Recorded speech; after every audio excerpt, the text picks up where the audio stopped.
Hello and welcome to Lake City Live. My name is Jharna Raina and I'm from the Department of Journalism and Creative Studies. Today we have with us Professor Sonora Jha, Journalist and Associate Dean for Academic Community at College of Arts and Science at Seattle University. She's also the author of renowned political and feminist books. Welcome, ma'am. We are very delighted to have you. How do you navigate potential biases or stereotypes when covering feminist movements or activists? Thank you for having me, and thank you for this wonderful question.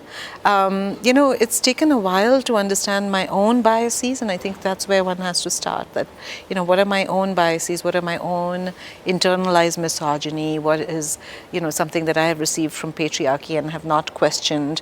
And I think that that's something that you have to ask yourself, and it helps to read a lot, read other feminist writing, and read feminist literature, read as much as much global literature as possible, and then also literature from your own roots and journalism from your own roots.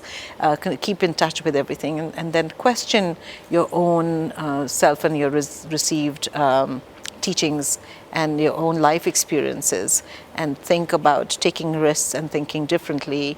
Be attracted to those who think differently from you.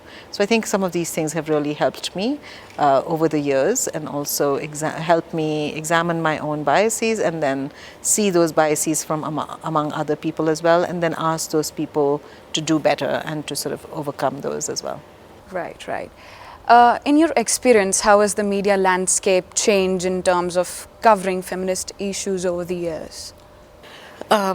Over the years would be several years for me, because I was a journalist in the late 80s and 90s in India, and in India I see many improvements in the sense that there are definitely many more women in leadership positions in the newsrooms here, of course.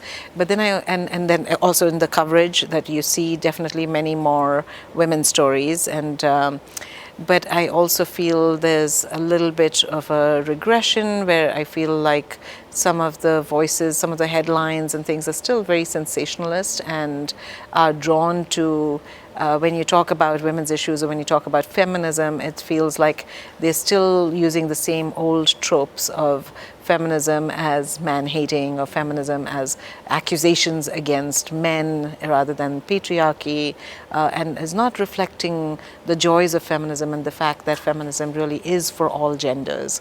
So it's still represented as some sort of angry woman who is criticizing masculinity. I think it's those things, but it's so much more as well. So I think there's certain kinds of journalism that represents women still in stereotypical ways, and the kind of stories that we see in the media. I definitely see many more stories of victimhood or of complete, and those stories are important to cover, right? But I also see hope, because I think I was reading a story set here in Bhopal about a woman who died by suicide, accusing her university, a medical college of ill treatment, and I think that's really important, and that kind of story is really important to keep in the news and to keep following it up, and I was very heartened to see that. So I think that's really important. I don't know whether we would have seen those many stories of that kind when I was a journalist. Very rightly said. What are some common misconceptions about feminism that you aim to dispel through your writing? I definitely think so. When I think of feminism, it's not like, apart from my book How to Raise a Feminist Son, it's not directly using the word feminist and writing that.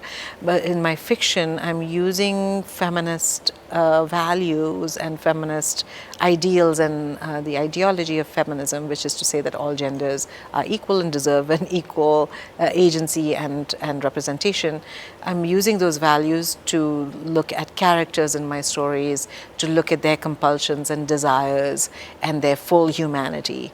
And I think that just enriches my storytelling. But I'm definitely also in How to Raise a Feminist Son addressing directly feminism as an ideal to be embraced by boys as well, and how does one do that? What are the struggles? And so you have to write about the struggles, the joys, the disappointments, the vulnerabilities of all of these things as well.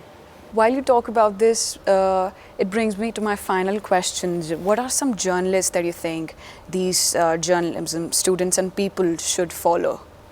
What are some, that they should? Journalists that people should follow. The budding journalists. Oh, I see. Okay.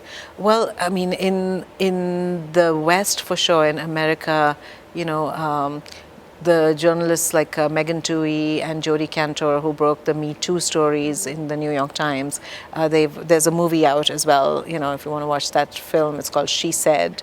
Those journalists definitely follow the Me Too movement. Who are the journalists who covered the Me Too movement? How did they cover it? Because it represents so much about you know, how do you take a cultural phenomenon, which is the silencing of women under sexual harassment in the media, and what does journalism have to do in order to get to the truth when certain things are, such as anonymous sources, right, that women are not going to want to be named in a story like that?